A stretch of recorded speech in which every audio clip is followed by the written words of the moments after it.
ebook, as we see it now, being downloaded and being black and white, it will really disappear very quickly. And even if it's audiovisual, if it's not interactive, it will probably disappear. That's my view.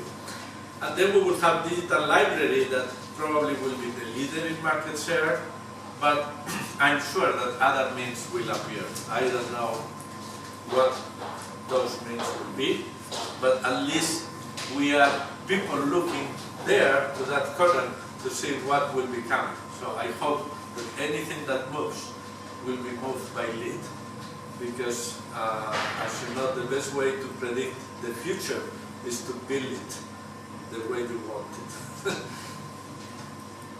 Okay, so nothing compared to what is coming in the rate of change in the publishing industry.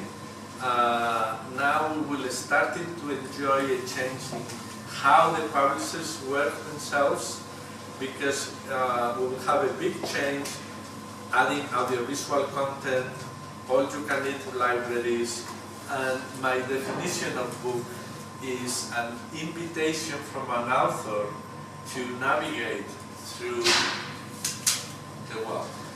So the book will be full of reference and hyperlinks and adding just content from here and there. So that will be more as I see a book. So third and fourth, and we will have to go much faster, but this is important. For me, the point is that we have an author and we have an audience, and depending on each message and each audience, we need to use the best platform. One of the ways that we do it is by offering all kinds of platforms, books, courses, speaking, so on, so that we can really accommodate this message and audience things. I go very quickly because all of you know this kind of graph. We are mainly in professional books, but of course the biggest market is for trade books, and also textbooks are very important. Here there is different things like different things that the publishers do. We have the IROA that some of you probably don't know a lot about that. It's something that we put in the margins of the books when we want to refer that there is a book site that has information about that is updated or expanded. Social media, ebook, speakers, webinars. This thing is about corporate universities, and this is the difference between the discovery parts and the learning parts. But this is something I have made myself. Probably I'm wrong, and I will be changing it in the future. But for me now, there is previous training here. It could be like a week, or it could be strong. Like let's say here we have middle managers or bottom managers, and here we have upper management that have had a more formal training and they know more. And here we have the desired training. We want to train them on something very specific, or we want to train them on something more general. And here it's more, this is the attitude, is I teach you. Here is more your level. So here is more face-to-face courses, traditional courses, and here is more online courses that gives you access to some other materials, and you can concentrate more time or less time, while in a physical course the teacher decides how much time is devoted to each thing. But people that are, let's say, in upper management, even if it's for very specific issues, they really want to grow more. I see them more taking learning paths and using digital libraries and not courses.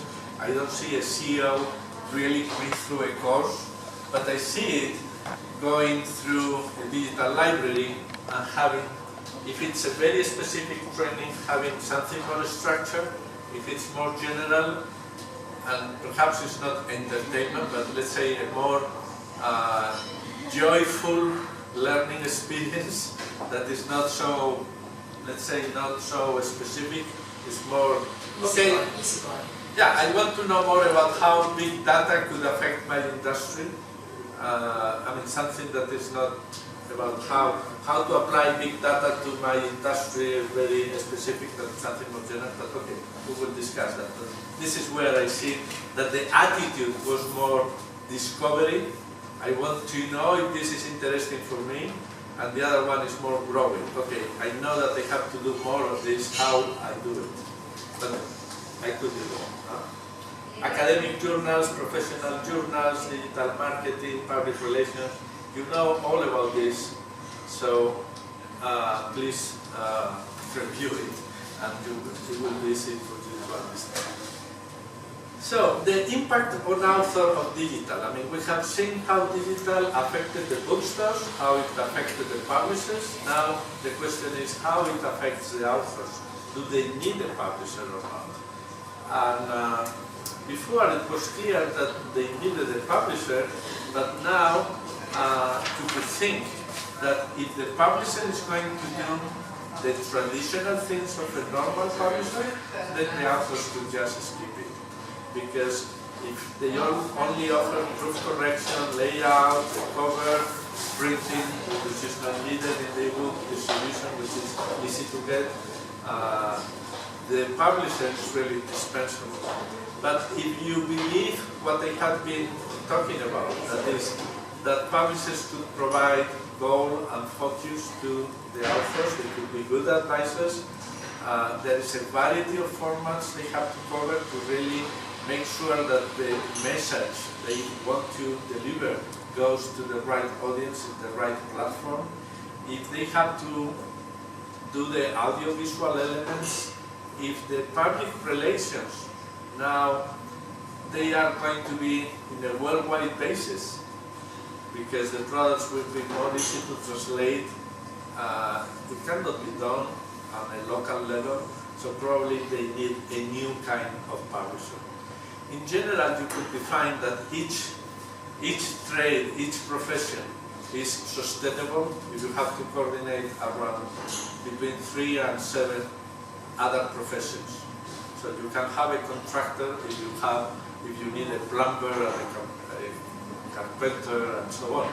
But if you just need a plumber, you call it plumber. You don't call it contractor. You only call it contractor when you really have to build something that you have to coordinate. So a publisher in the past was needed because you have to coordinate the author, the proofreader, the one doing the layout, you have to buy the paper even, and printing, and then the distribution, and so on, so on. So you needed a person doing that. If now the author can do that, you don't need a publisher.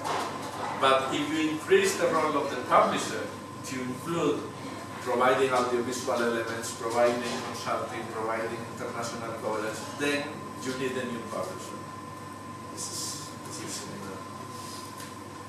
And this new publisher will not be the publisher itself, but it has to be more with the business strategy and more with building on the success. I finish by saying that a forward-thinking publisher should offer a consolidated approach to communications. It's not really anymore with the book or the e-book, it's really more with the communications. That's why I want to define ourselves as a communication agency, a consultant. It has to incorporate all of these formats. It needs to have a PR campaign tailored to the author goals and requirements, and you need to coordinate all these platforms to get production synergies. So that when you are in a general managers meeting, you use the opportunity to videotape someone. I mean, you have to be aware of what's going on. So in a speech, you can tape the author, and then you have something that you can apply to promotion, or something that you can apply to content of the book. We need services that provide higher value added. We have seen, and Jan very aptly introduced that the point is that the publishers need to have higher value added products, because the book themselves are not enough.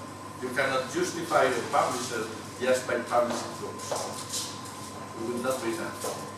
If you define a publisher by defining books or books, you are gone. It really has to work on those aspects. We need to have an international projection, not any new publisher really, because it's focused in one segment, but that segment is very similar to what's going on in that segment in other countries.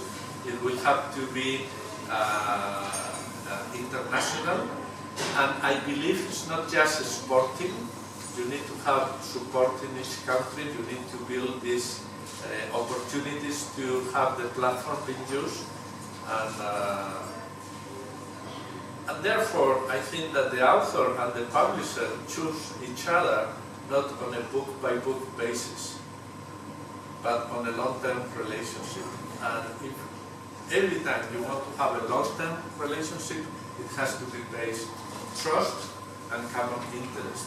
That's why when we are building a lead, for example, we don't pay in advance because that's an adversarial relationship, but we build a very good royalties scheme with a very good margin that we apply the same schedule to all the authors, because we tell them, don't discuss with me if it's 10 or 35.